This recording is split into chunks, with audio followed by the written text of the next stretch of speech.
नमस्कार दोस्तों, आइए सुनते हैं मुंशी प्रेमचंद्र जी द्वारा लिखी कहानी ज्योति। विधवा हो जाने के बाद बूटी का स्वभाव बहुत कटु हो गया था। जब बहुत जी जलता तो अपने मृत पति को कोसती, आप तो सिधार गए, मेरे लिए यह जंजाल छोड़ गए। जब इतनी जल्दी ही जाना था तो ब्याह न जाने किस लिए किया। घर में भूनी भांग नहीं, चले थे ब्याह करने। वह चाहती तो दूसरी सगाई कर लेती, अहिरों में इसका रिवाज है। देखने सुनने में भी बुरी न थी। दो एक आदमी तैयार भी थे, लेकिन बूटी प्रतिव्रता कहलाने के मोह न छोड़ सकी, और यह सारा क्रोध उतरता बड़े लड़के मोहन पर, जो अब 16 साल का था। सोहन अभी छोटा था और मैना एक लड़की थी। ये दोनों अभी किसी लायक न थे। अगर यह तीनों ना होते तो बूटी को क्यों इतना कष्ट होता। जिसका थोड़ा सा काम कर देती वही रोटी कपड़ा दे देता, जब चाहती किसी के सर बैठ जाती। अब अगर वह कहीं बैठ जाए तो लोग यही कहेंगे कि 3-3 बच्चों के होते इसे यह सब सूझी है। मोहन भरसक उसका भार हल्का करने की चेष्टा करता। गायों भैंसों को पानी पिलाना, दूहना, मथना, यह सब कर लेता, लेकिन बूटी का मुंह सीधा न होता। वह रोज एक न एक खुचड़ निकालती रहती, और मोहन ने भी उसकी घुड़कियों की परवाह करना छोड़ दिया था। पति उसके सिर गृहस्थी का यह भार पटक कर क्यों चला गया, उसे यही गिला था। बेचारी का सर्वनाश ही कर दिया। न खाने का सुख मिला, न पहनने ओढ़ने का, न और किसी बात का। इस घर में क्या आई, मानो मिट्टी पलट गई। उसकी वैधव्य साधना और अतृप्त भोग विलास में सदैव द्वंद्व सा मचा रहता था, और उसकी जलन में उसके हृदय की सारी मृदुलता जलकर भस्म हो गई थी। पति के पीछे और कुछ नहीं तो बूटी के पास 400-500 के गहने थे, लेकिन एक एक करके सब उसके हाथ से निकल गए। उसी मोहल्ले में उसकी बिरादरी में कितनी ही औरतें थीं जो उससे जेठी होने पर भी गहने झमकाकर, आंखों में काजल लगाकर, मांग में सिंदूर की मोटी सी रेखा डालकर मानो उसे जलाया करती थीं। इसलिए अब उनमें से कोई विधवा हो जाती तो बूटी को खुशी होती, और यह सारी जलन वह लड़कों पर निकालती, विशेषकर मोहन पर। वह शायद सारे संसार की स्त्रियों को अपने ही रूप में देखना चाहती थी। कुत्सा में उसे विशेष आनंद मिलता था। उसकी वंचित लालसा जल न पाकर ओस चाट लेने में ही संतुष्ट होती थी। फिर यह कैसे संभव था कि मोहन के विषय में कुछ सुने और पेट में डाल ले। जो ही मोहन संध्या समय दूध बेचकर घर आया, बूटी ने कहा, देखती हूँ अब साड़ बनने पर उतारू हो गया है। मोहन ने प्रश्न के भाव से कहा, कैसा साड़, बात क्या है? तो रुपया से छिप छिप कर नहीं हंसता बोलता, उस पर कहता है कैसा साड़। तुझे लाज नहीं आती? घर में पैसे पैसे की तंगी है, और वहाँ उसके लिए पान लाए जाते हैं, कपड़े लगाए जाते हैं। मोहन ने विद्रोह का भाव धारण किया। अगर उसने मुझसे 4 पैसे के पान मांगे तो क्या करता? कहता कि पैसे दे तो लाऊंगा। अपनी धोती रंगने को दी, उससे रंगाई मांगता। मोहल्ले में एक तू ही तो धन्ना सेठ है, और किसी से उसने क्यों ना कहा? यह वह जाने, मैं क्या बताऊं। तुझे अब छैला बनने की सूझती है? घर में भी कभी 1 पैसे का पान लाया? यह पान किसके लिए लाता? क्या तेरे लिए इस घर में सब मर गए हैं? मैं न जानता था तू पान खाना चाहती हो। संसार में 1 रुपया ही तो है जो पान खाती है। शौक सिंगार की भी तो उम्र होती है। बूटी जल उठी। उसे बुढ़िया कह देना उसकी सारी साधना पर पानी फेर देना था। बुढ़ापे में उन साधनों का महत्व ही क्या है, जिस त्याग कल्पना के बल पर वह स्त्रियों के सामने सिर उठाकर चलती थी। उस पर इतना कुठाराघात। इन्हीं लड़कों के पीछे उसने अपनी जवानी धूल में मिला दी। उसके आदमी को मरे आज 5 साल हुए, तब उसकी चढ़ती जवानी थी। 3 बच्चे भगवान ने उसके गले मर दिए। नहीं, अभी वह कै दिन की है। चाहती तो आज वह भी ओठ लाल किए, पाँव में महावर लगाए, अनवट बिछुए पहने मटकती फिरती। यह सब कुछ उसने इन लड़कों के कारण ही तो त्यागा। आज वह उसे बुढ़िया कहते हैं। रुपया उसके सामने खड़ी कर दी जाए तो चुहिया सी लगेगी। फिर भी वह जवान और बूटी बुढ़िया। बोली, हाँ और क्या, मेरे लिए तो अब फटे चिथड़े पहनने के दिन हैं। जब तेरा बाप मरा तो मैं रुपया से 2 ही 4 साल बड़ी थी। उस वक्त कोई घर कर लेती तो तुम लोगों का कहीं पता न चलता। गली गली भीख मांगते फिरते। लेकिन मैं कह देती हूँ, अगर तू फिर उससे बोला या तो तू उसके घर गया तो मैं यहाँ नहीं रहूँगी। मोहन ने डरते डरते कहा, मैं उससे बात दे चुका हूँ अम्मा। कैसी बात? सगाई की। अगर रुपया मेरे घर आई तो झाड़ू मार कर निकाल दूंगी। यह सब उसकी माँ का माया है। वह कुटनी मेरे लड़के को मुझसे छीन लेती है। राण से इतना भी नहीं देखा जाता। चाहती है कि उसे सौत बनाकर छाती पर बैठा दे। मोहन ने व्यथित कंठ में कहा, अम्मा, ईश्वर के लिए चुप रहो। क्यों अपना पानी आप खराब कर रही हो? मैंने तो समझा था 4 दिन में मैना अपने घर चली जाएगी, तुम अकेली पड़ जाओगी, इसलिए उसे लाने की बात सोच रहा था। अगर तुम्हें बुरा लगता है तो जाने दो। तू आज से यहीं आंगन में सोया कर और गाय भैंस से बाहर ही पड़ी रहेंगी। पड़ी रहने दे, कोई डाका नहीं पड़ जाता है। मुझ पर तुझे इतना संदेह है? हाँ, तो मैं यहाँ ना सोऊंगा। तो निकल जा घर से। हाँ, तेरी यही इच्छा है तो निकल जाऊंगा घर से। मैना ने भोजन पकाया। मोहन ने कहा, मुझे भूख नहीं है। बूटी उसे मनाने ना आई। मोहन का युवक हृदय माता के इस कठोर शासन को किसी तरह स्वीकार नहीं कर सकता था। उसका घर है, ले ले। अपने लिए वह कोई दूसरा ठिकाना ढूंढ निकालेगा। रुपया ने उसके रूखे जीवन में एक स्निग्धता भर दी थी। जब वह एक अव्यक्त कामना से चंचल हो रहा था, जीवन कुछ सूना सूना लगता था, रुपया ने नव वसंत की भांति आकर उसे पल्लवित कर दिया। मोहन को जीवन में एक मीठा स्वाद मिलने लगा। कोई काम करना होता पर ध्यान रुपया की ओर लगा रहता। सोचता, उसे क्या दे दे कि वह प्रसन्न हो जाए। अब वह कौन मुंह लेकर उसके सामने जाए? क्या उससे कहे कि अम्मा ने उससे मिलने के लिए मना कर दिया है? अभी कल ही तो बरगद के नीचे दोनों में कैसी कैसी बातें हुई थी। मोहन ने कहा था, रूपा, तुम इतनी सुंदर हो, तुम्हारे 100 ग्राहक निकल आए। मेरे घर में तुम्हारे लिए क्या रखा है? इस पर रुपया ने जो जवाब दिया था वह तो संगीत की तरह अब भी उसके प्राण में बसा हुआ था। मैं तो तुमको चाहती हूँ मोहन, अकेले तुमको। परगने के चौधरी हो जाओ तब भी मोहन हो, मजूरी करो तब भी मोहन हो। उसी रुपया से आज वह जाकर कहे, मुझे अब तुमसे कोई सरोकार नहीं। नहीं, यह नहीं हो सकता। उसे घर की परवाह नहीं। वह रुपया के साथ माँ से अलग रहेगा। इस जगह से नहीं, किसी दूसरे मोहल्ले में चला जाएगा। इस वक्त भी रुपया उसकी राह देख रही होगी। कैसे अच्छे बीड़े लगाती है। कहीं अम्मा सुन पावे कि वह रात को रुपया के द्वार पर गया था तो परान ही दे दे परान। अपने भाग को तो नहीं बखानती कि ऐसी देवी बहू मिल जाती है। न जाने क्यों रुपया से इतना चिढ़ती हैं। वह ज़रा पान खा लेती है, ज़रा साड़ी रंग कर पहनती है, बस यही तो। चूड़ियों की झंकार सुनाई दी। रुपया आ रही है। हाँ, वही है। रुपया उसके सिरहाने आकर बोली, सो गए क्या मोहन? घड़ी भर से तुम्हारी राह देख रही हूँ, आए क्यों नहीं? मोहन नींद का मक्कर किए पड़ा रहा। रुपया ने उसका सिर हिलाकर फिर कहा, क्या सो गए मोहन? उन कोमल उंगलियों के स्पर्श में क्या सिद्धि थी कौन जाने। मोहन की सारी आत्मा उन्मत्त हो उठी। उसके प्राण मानो बाहर निकलकर रुपया के चरणों में समर्पित हो जाने के लिए उछल पड़े। देवी वरदान के लिए सामने खड़ी है। सारा विश्व जैसे नाच रहा है। उसे मालूम हुआ जैसे उसका शरीर लुप्त हो गया। केवल वह एक मधुर स्वर की भांति विश्व की गोद में चिपटा हुआ उसके साथ नृत्य कर रहा है। रुपया ने कहा, अभी से सो गए क्या जी? मोहन बोला, हाँ, ज़रा नींद आ गई थी रूपा। तुम इस वक्त क्या करने आई हो? कहीं अम्मा ने देख लिया तो मुझे मार ही डाले।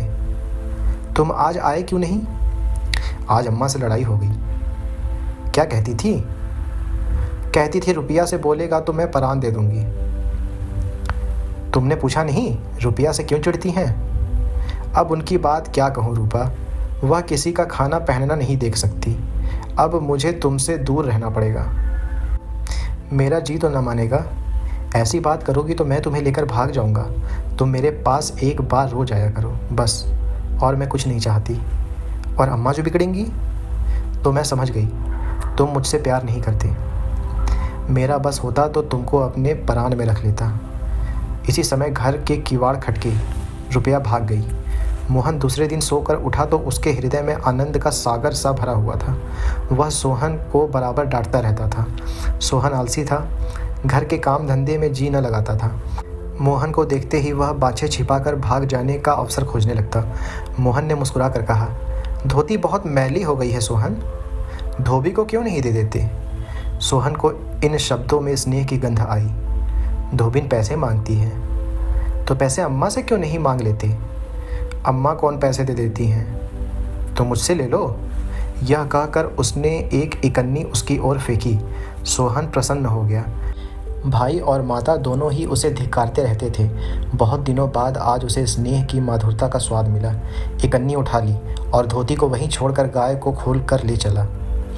मोहन ने कहा, रहने दो, मैं इसे लिए जाता हूँ। सोहन ने पगहिया मोहन को देकर फिर पूछा, तुम्हारे लिए चिलम रख लाऊं?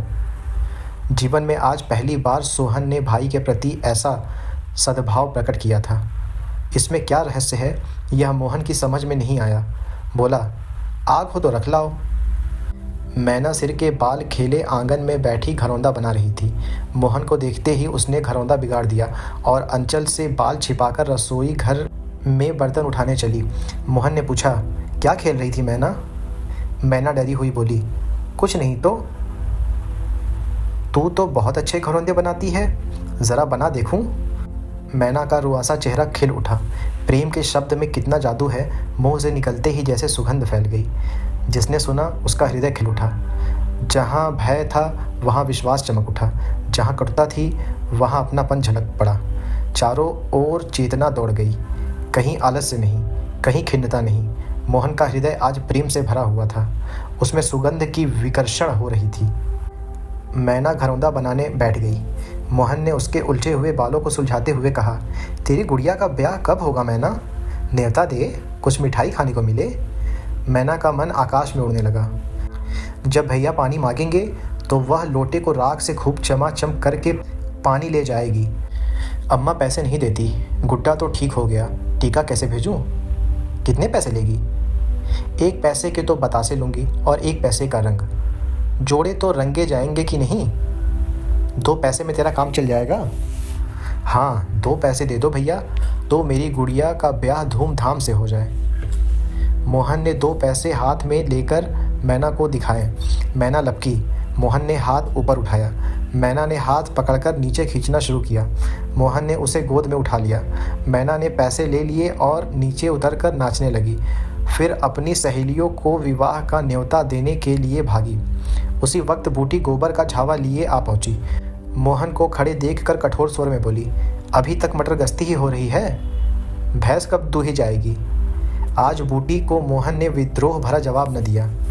जैसे उसके मन में माधुर्य का कोई सोता सा खुल गया था। माता को गोबर का बोझ लिए देखकर उसने झावा उसके सिर से उतार लिया। बूटी ने कहा, रहने दे, जाकर भैंस दू, मैं गोबर लिए जाती हूँ। तुम इतना भारी बोझ क्यों उठा लेती हो? मुझे क्यों नहीं बुला भेजती? माता का हृदय वात्सल्य से गदगद हो उठा। तू जा अपना काम देख, मेरे पीछे क्यों पड़ता है? गोबर निकालने का काम मेरा है, और दूध कौन दूहेगा वह भी मैं करूँगा। तू इतना बड़ा जोधा है कि सारे काम कर लेगा? जितना कहता हूँ उतना कर लूँगा। तो मैं क्या करूँगी? तुम लड़कों से काम लो, जो तुम्हारा धर्म है। मेरी सुनता ही कौन है? आज मोहन बाजार से दूध पहुंचाकर लौटा तो पान, कत्था, सुपारी, एक छोटा सा पानदान और थोड़ी सी मिठाइयाँ लाया। बूटी बिगड़ कर बोली, आज पैसे कहीं फालतू मिल गए थे क्या? इस तरह उड़ावेगा तो कै दिन निबाह होगा? मैंने तो 1 पैसा भी नहीं उड़ाया अम्मा। पहले मैं समझता था तुम पान खाती ही नहीं, तो अब मैं पान खाऊंगी। हाँ और क्या, जिसके 2 जवान बेटे हों, क्या वह इतना भी शौक न करे? बूटी के सूखे कठोर हृदय में कहीं से कुछ हरियाली निकल आई। एक नन्ही सी कोपल थी, उसके अंदर कितना रस था। उसने मैना और सोहन को 1-1 मिठाइयाँ दे दी और मोहन को देने लगी। मिठाई तो लड़कों के लिए लाया था अम्मा, और तू तो बूढ़ा हो गया है, क्यों? इन लड़कों के सामने तो मैं बूढ़ा ही हूँ, लेकिन मेरे सामने तो लड़का ही है। मोहन ने मिठाई ले ली। मैना ने मिठाई पाते ही गप से मुंह में डाल ली थी। वह केवल मिठाई का स्वाद जीभ पर छोड़कर कब की गायब हो चुकी थी। मोहन को ललचाई आंखों से देखने लगी। मोहन ने आधा लड्डू तोड़कर मैना को दे दिया। 1 मिठाई दोनों में बची थी। बूटी ने उसे मोहन की तरफ बढ़ाकर कहा, लाया भी तो इतनी सी मिठाई, यह ले ले। मोहन ने आधी मिठाई मुंह में डालकर कहा, वह तुम्हारा हिस्सा है अम्मा। तुम्हें खाते देखकर मुझे जो आनंद मिलता है उसमें मिठास से ज़्यादा स्वाद है। उसने आधी मिठाई सोहन और आधी मिठाई मोहन को दे दी। फिर पानदान खोलकर देखने लगी। आज जीवन में पहली बार उसे यह सौभाग्य प्राप्त हुआ। धन्य भाग की पति के राज में जिस विभूति के लिए वह तरसती रही, वह लड़के के राज में मिली। पानदान में कई कुल्हड़ियाँ थीं और देखो 2 छोटी छोटी चमचियाँ भी हैं। ऊपर कड़ा लगा हुआ है, जहाँ चाहे लटका कर ले जाओ।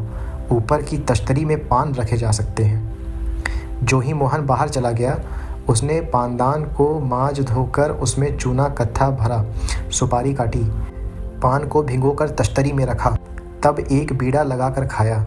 उस बीड़े के रस ने जैसे उसके वैधव्य की कटुता को स्निग्ध कर दिया। मन की प्रसन्नता व्यवहार में उदारता बन जाती है। अब वह घर में बैठ नहीं सकती। उसका मन इतना गहरा नहीं है कि इतनी बड़ी विभूति उसमें जाकर गुम हो जाए।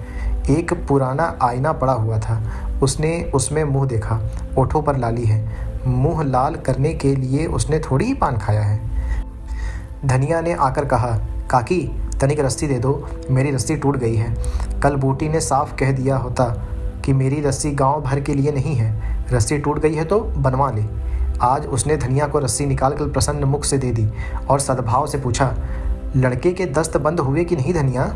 धनिया ने उदास मन से कहा, नहीं काकी, आज तो दिन भर दस्त आए, जाने दांत आ रहे हैं। पानी भर ले तो चल जरा देखूं, दांत ही है कि कुछ और फसाद है, किसी की नज़र वजर तो नहीं लगी? अब क्या जाने काकी, कौन जाने किसकी आंख फूटी हो। चंचल लड़कों को नज़र का बड़ा डर रहता है। जिसने चुमकार कर बुलाया झट से उनकी गोद में चला जाता है। ऐसा हंसता है कि तुमसे क्या कहूँ। कभी कभी माँ की भी नज़र लग जाया करती है। ए नौज काकी, भला कोई अपने लड़के को नज़र लगाएगा?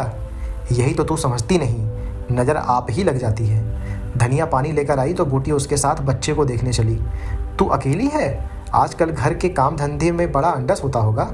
नहीं काकी, रुपया आ जाती है, घर का कुछ काम कर देती है, नहीं तो अकेले तो मेरी मरण हो जाती। बूटी को आश्चर्य हुआ। रुपया को उसने केवल तितली समझ रखा था। रुपया? हाँ काकी, बेचारी बड़ी सीधी है। झाड़ू लगा देती है, चौका बर्तन कर देती है, लड़के को संभालती है। गाढ़े समय कौन किसी की बात पूछता है काकी? उसे तो अपने मिस्सी काजल से छुट्टी नहीं मिलती होगी। यह तो अपनी अपनी रुचि है काकी। मुझे तो इस मिस्सी काजल वाली ने जितना सहारा दिया है उतना किसी भक्तिनी ने नहीं दिया है। बेचारी रात भर जागती रहती है। मैंने कुछ दे तो नहीं दिया है। हाँ, जब तक जीऊँगी उसका यश गाऊंगी। तू उसके गुण अभी नहीं जानती धनिया। पान के लिए पैसे कहाँ से आते हैं, किनारदार साड़ियाँ कहाँ से आती हैं। मैं इन बातों में नहीं पड़ती काकी। फिर शौक श्रृंगार करने को किसका जी नहीं चाहता। खाने पहनने की यही तो उम्र है। धनिया ने बच्चे को खटोले पर सुला दिया। बूटी ने बच्चे के सिर पर हाथ रखा, पेट में धीरे धीरे उंगलियां गाड़ कर देखा। नाभि पर हींग का लेप करने को कहा। रुपया बेनिया लाकर उसे झलने लगी। बूटी ने कहा, ला बेनिया मुझे दे दे। मैं डुला दूंगी तो क्या छोटी हो जाऊंगी? तू दिन भर यहाँ का काम धंधा करती है, थक गई होगी। तुम इतनी भली मानस हो और यहाँ लोग कहते थे वह बिना गाली दिए बात नहीं करती है, मारे डर के तुम्हारे पास ना आई। बूटी मुस्कुराई। लोग झूठ तो नहीं कहते हैं। मैं आंखों की देखी मानूं कि कानों की सुनी? फिर बूटी सोचने लगती है, दूसरी लड़की होती तो मेरी ओर मुंह फेर लेती, मुझे जलाती, मुझसे ऐंठती। लेकिन इसकी बातों से तो ऐसा लगता है कि मोहन ने इसे कुछ नहीं बताया है। हाँ, यही बात होगी, मोहन ने इसे कुछ नहीं बताया होगा। आज रुपया बूटी को बड़ी सुंदर लगी। ठीक तो है, अभी शौक श्रृंगार नहीं करेगी तो कब करेगी? शौक श्रृंगार इसलिए बुरा लगता है कि ऐसे आदमी अपने भोग विलास में मस्त रहते हैं। किसी के घर में आग लग जाए उनसे मतलब नहीं है। उनका काम तो खाली दूसरों को रिझाना है। जैसे अपने रूप की दुकान सजाए राह चलतों को बुलाती हो कि ज़रा इस दुकान की सैर भी करते जाइए, ऐसे उपकारी प्राणियों को श्रृंगार बुरा नहीं लगता, नहीं बल्कि और अच्छा लगता है। इससे मालूम होता है कि इसका रूप जितना सुंदर है उतना ही मन भी सुंदर है। फिर कौन नहीं चाहता कि लोग उसके रूप की बखान करें। किसी दूसरों की आंखों में छुप जाने की लालसा नहीं होती। बूटी का यौवन कब का विदा हो चुका, फिर भी यह लालसा उससे बनी हुई है। कोई उसे रस भरी आंखों से देख लेता है तो उसका मन कितना प्रसन्न हो जाता है। जमीन पर पाँव नहीं पड़ते। फिर रूपा तो अभी जवान है। उस दिन से रूपा प्रायः 2-1 बार नित्य बूटी के घर आती। बूटी ने मोहन से आग्रह करके उसके लिए अच्छी सी साड़ी मंगवा दी। अगर रूपा कभी बिना काजल लगाए या बेरंगी साड़ी पहने आ जाती तो बूटी कहती, बहू बेटियों को यह जोगिया भेष नहीं अच्छा लगता, यह भेष तो हम जैसी बूढ़ियों का है। रूपा ने एक दिन कहा, तुम बूढ़ी कहाँ से हो गई अम्मा? लोगों को इशारा मिल जाए तो भौरों की तरह तुम्हारे द्वार पर धरना देने लगे। बूटी ने मीठे तिरस्कार से कहा, मैं तेरी माँ की सौत बनकर जाऊंगी? अम्मा तो बूढ़ी हो गई है, तो क्या तेरे दादा अभी जवान बैठे हैं? हाँ, वैसे बड़ी अच्छी मिट्टी है उनकी। बूटी ने उसकी ओर रस भरी आंखों से देखकर पूछा, अच्छा बता, मोहन से तेरा ब्याह कर दूं? रूपा लजा गई, मुख पर गुलाब की आभा दौड़ गई।